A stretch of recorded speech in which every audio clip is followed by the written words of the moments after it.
আমি একমাত্র আমার সন্তানের মুখ দেখতে চাই, আমি আর কিচ্ছু দেখতে চাই না। নদীতে গোসল করতে নেমে নিখোঁজ হয়েছে আপন দুই ভাই।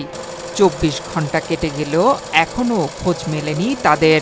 শেষবারের মতো সন্তানদেরকে দেখতে এমন আহাজারি মায়ের।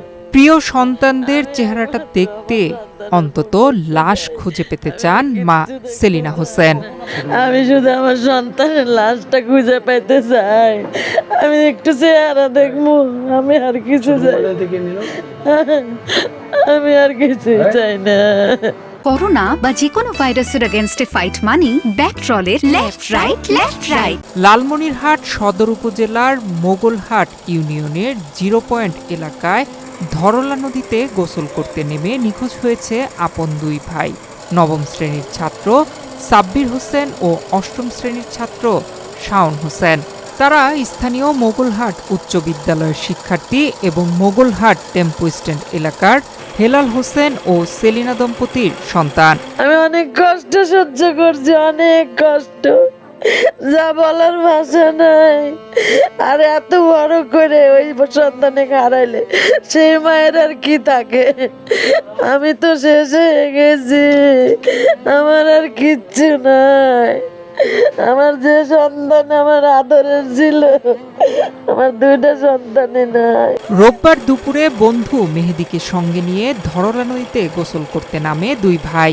এক পর্যায়ে নদীর প্রবল স্রোতে ভেসে গিয়ে গভীর পানিতে তলিয়ে যায় তারা। তাদের উদ্ধারে এগিয়ে গিয়ে বন্ধু মেহেদীও ডুবে যেতে থাকলে তীরে থাকা এক জেলে দ্রুত নদীতে ঝাঁপিয়ে পড়ে তাকে উদ্ধার করে। তবে সাব্বির ও শাওনকে আর খুঁজে পাওয়া যায়নি। রাত্রে বন্ধু বান্ধব পালাপ করেছে গোসল করবে আসিয়াই নিখোঁজ। পরে তো বাড়ি থেকে খবর আসলো নাই, ওই তখন থেকে নাই। উদ্ধার অভিযান শুরু হয়েছে মনে করেন 3টার থেকেই। দুই ভাই আর এক বন্ধু, 3 জন মিলে একসাথে গোসল করতে নামছিল।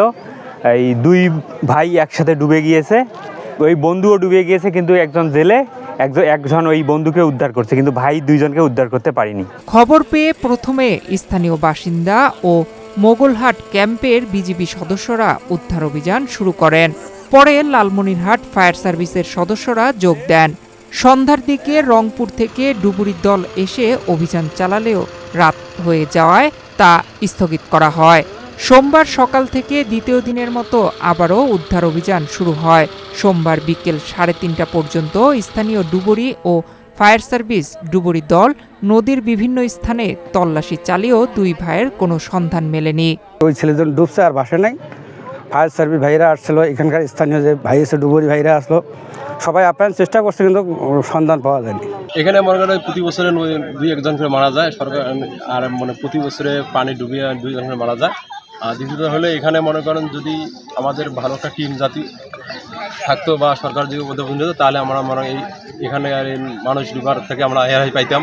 ধরলার তীরে এখন শুধু অপেক্ষা আর অপেক্ষা। প্রতিটি মুহূর্তে স্বজনদের একটাই প্রার্থনা, যেভাবেই হোক সন্তান দুটিকে যেন ফিরে পাওয়া যায়। নয়ন বিশ্বাস, বাংলাদেশ প্রতিদিন।